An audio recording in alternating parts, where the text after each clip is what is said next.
আজকের আমি বানাচ্ছি কলমি শাক চিংড়ি মাছ দিয়ে। তো এখানে কলমি শাকটা ভালো করে পরিষ্কার করে নিয়ে ছোটো কুচি কুচি করে কেটে নিয়েছি। কড়াইতে সর্ষের তেল দিয়েছি, সর্ষের তেলটা গরম হয়ে গেছে। তো এখানে আমি শুকনো লঙ্কা দিয়ে দিচ্ছি,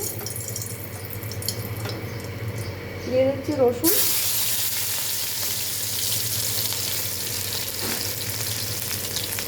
এখানে দিয়ে দিচ্ছি চিংড়ি মাছ,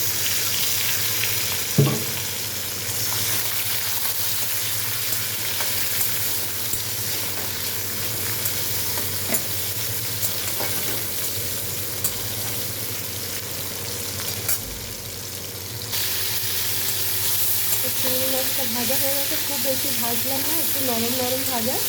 এখন আমি এখানে শাকটা দিয়ে দিচ্ছি।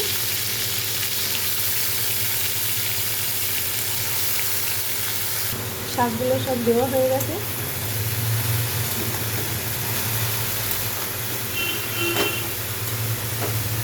এখানে আমি পরিমাণ মতো নুন দিয়ে দিচ্ছি।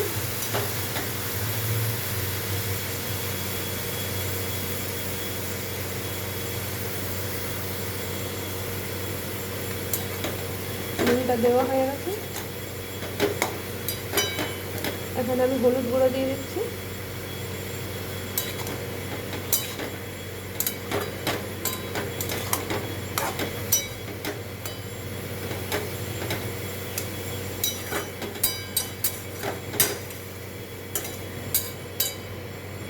এখন আমি গ্যাসটা কমিয়ে চাপা দিয়ে রাখছি।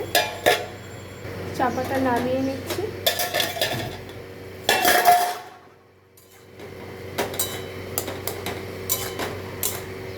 সিদ্ধ হয়ে গেছে, আর চাপা দেবো না।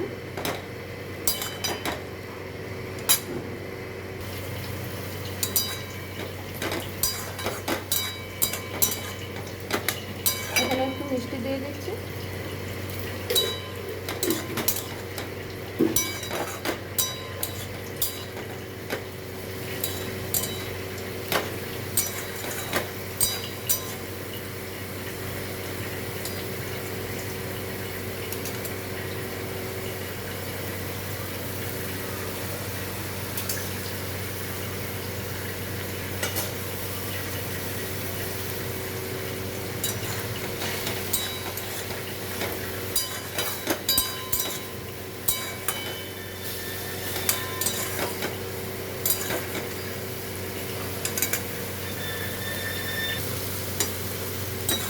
শাকটা হয়ে গেছে, দেখুন এরকমভাবে নামাতে হবে।